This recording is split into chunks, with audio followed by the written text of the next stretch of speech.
متی کی انجیل 17واں باب یسوع کی صورت کا بدل جانا۔ 6 دن کے بعد یسوع نے پطرس اور یعقوب اور اس کے بھائی یوحنا کو ہمراہ لیا اور انہیں ایک اونچے پہاڑ پر الگ لے گیا، اور ان کے سامنے اس کی صورت بدل گئی اور اس کا چہرہ سورج کی مانند چمکا اور اس کی پوشاک نور کی مانند سفید ہو گئی۔ اور دیکھو، موسیٰ اور ایلیا اس کے ساتھ باتیں کرتے ہوئے انہیں دکھائی دیے۔ پطرس نے یسوع سے کہا، اے خداوند، ہمارا یہاں رہنا اچھا ہے۔ مرضی ہو تو میں یہاں 3 ڈیرے بناؤں، ایک تیرے لیے، ایک موسیٰ کے لیے اور ایک ایلیا کے لیے۔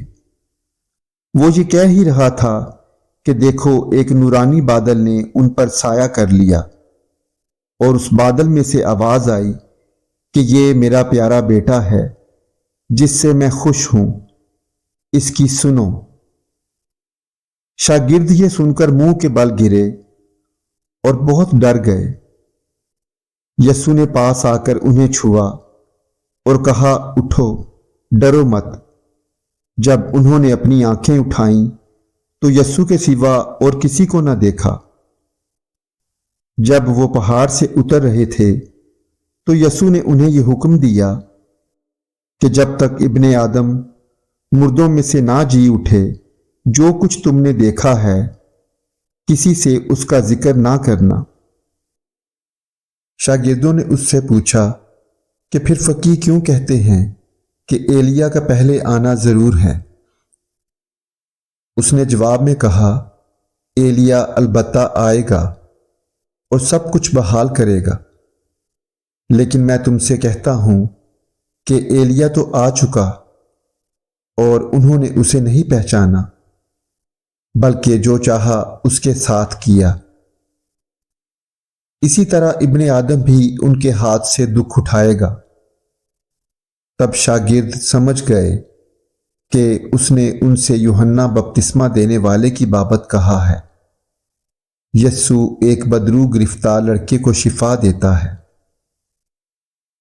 اور جب وہ بھیڑ کے پاس پہنچے تو ایک آدمی اس کے پاس آیا اور اس کے آگے گھٹنے ٹیک کر کہنے لگا، اے خداوند، میرے بیٹے پر رحم کر، کیونکہ اس کو مرگی آتی ہے اور وہ بہت دکھ اٹھاتا ہے، اس لیے کہ اکثر آگ اور پانی میں گر پڑتا ہے۔ اور میں اس کو تیرے شاگردوں کے پاس لایا تھا، مگر وہ اسے اچھا نہ کر سکے۔ یسوع نے جواب میں کہا، اے بے اعتقاد اور کجرو نسل، میں کب تک تمہارے ساتھ رہوں گا؟ کب تک تمہاری برداشت کروں گا؟ اسے یہاں میرے پاس لاؤ۔ یسوع نے اسے جھڑکا اور بدرو اس سے نکل گئی، اور وہ لڑکا اسی گھڑی اچھا ہو گیا۔ تب شاگردوں نے یسوع کے پاس آ کر خلوت میں کہا، ہم اس کو کیوں نہ نکال سکے؟ اس نے ان سے کہا، اپنے ایمان کی کمی کے سبب سے، کیونکہ میں تم سے سچ کہتا ہوں کہ اگر تم میں رائی کے دانے کے برابر بھی ایمان ہوگا تو اس پہاڑ سے کہہ سکو گے کہ یہاں سے سرک کر وہاں چلا جا، اور وہ چلا جائے گا، اور کوئی بات تمہارے لیے ناممکن نہ ہوگی۔ لیکن یہ قسم دعا کے سوا اور کسی طرح نہیں نکل سکتی۔ یسوع دوبارہ اپنی موت کی بات کرتا ہے۔ اور جب وہ گلیل میں ٹھہرے ہوئے تھے، یسوع نے ان سے کہا، ابن آدم آدمیوں کے حوالہ کیا جائے گا، اور وہ اسے قتل کریں گے، اور وہ تیسرے دن زندہ کیا جائے گا۔ اس پر وہ بہت ہی غمگین ہوئے۔ ہیکل کے محصول کی ادائیگی۔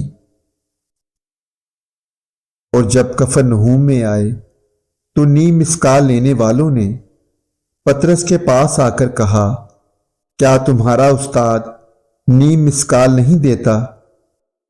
اس نے کہا، ہاں دیتا ہے۔ اور جب وہ گھر میں آیا تو یسوع نے اس کے بولنے سے پہلے ہی کہا، اے شمعون، تو کیا سمجھتا ہے؟ دنیا کے بادشاہ کن سے محصول یا جزیہ لیتے ہیں؟ اپنے بیٹوں سے یا غیروں سے؟ جب اس نے کہا غیروں سے تو یسوع نے اس سے کہا، پس بیٹے بری ہوئے، لیکن مبادا ہم ان کے لیے ٹھوکر کا باعث ہوں تو جھیل پر جا کر بنسی ڈال اور جو مچھلی پہلے نکلے اسے لے، اور جب تو اس کا منہ کھولے گا تو ایک مسکال پائے گا، وہ لے کر میرے اور اپنے لیے انہیں دے۔